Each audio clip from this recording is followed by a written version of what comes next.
you recognize this song?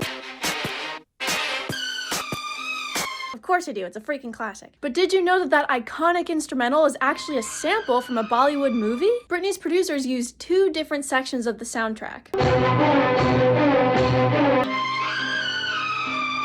and combined them to make that iconic string melody. Samples aren't the only Indian influence on Toxic. Britney also sings microtones. Microtones are the notes in between semitones. These are very rarely used in pop music, but microtones are a fundamental part of Indian music.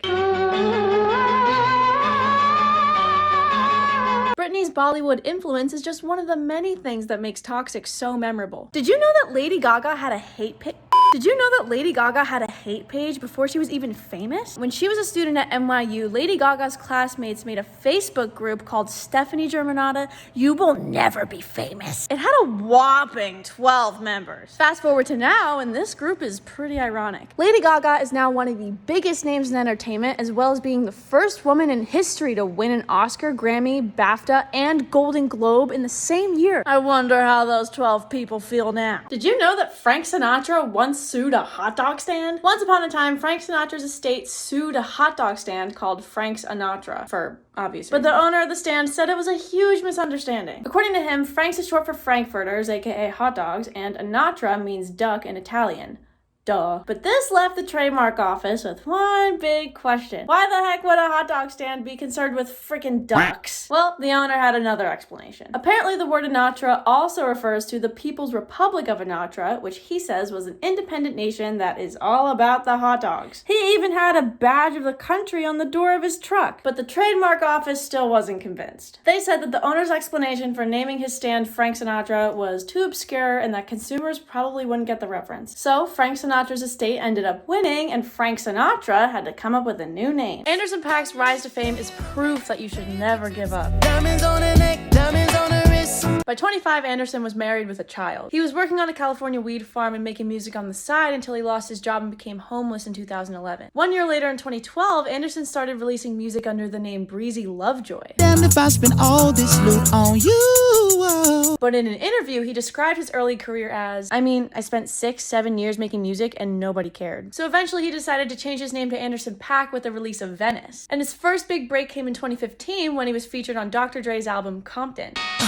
Sitting about 100 stories up. This led to Anderson's next album, Malibu, being extremely successful and even getting nominated for a Grammy. He finally won a Grammy for Best Rap Performance in 2018 for his song Bubblin', and Best R&B Album in 2020 for Ventura. And here he is now, making banger after banger with Bruno Mars. Oh my god. Isn't that cool? Remember this song? 'Cause after the storms, when the flowers bloom. Well, did you know that After the Storm is actually in 2 different keys? The song goes from the key of E after the storms, when the flowers bloom, to E flat. Call it what you mean. I take it offensive. Artists usually do this to change the feel of their song or add some energy. This is usually done by shifting the key up. Finally, you put my love on top, baby. But what's unique about this song is that the key actually shifts down. The flowers bloom. Call it what you mean. It fits so well with Tyler's deep voice. Pretty cool. You might have heard this. Let me show you right now before you give it up. But have you listened to the rest of the song? Kanye samples this, which is a huge difference from those crunchy, distorted synths in the rest of the song. Distortion is a type of audio processing that adds this sort of dirty, gritty quality, usually by increasing the gain. This pushes the audio signal past its maximum, clipping the peaks of the signal, which gives us that distorted sound. For example, this is me talking without distortion. And this is me talking with distortion! Distortion makes the contrast between the synths and the sample in Kanye's song even more impactful. Pretty cool. Do you recognize this song? Sweater Weather is not like a lot of the songs we're used to in Western music. It's in the key of G minor, but the chorus doesn't give you a feeling of satisfying resolution when the G minor chord is played like most songs would.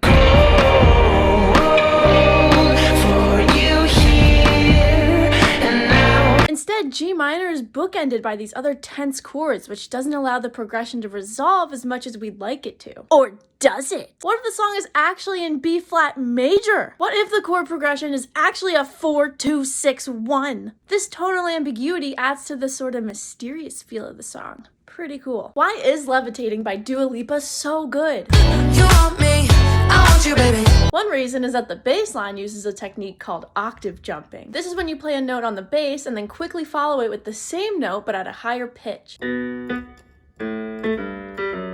you're feeling like you need a little bit of company, you met me at the park. An octave is pretty much the most consonant interval in Western music, which basically means it sounds really good. Music is just air wiggling at different speeds. And what's cool about the octave is that this note wiggles at exactly twice the speed of this note.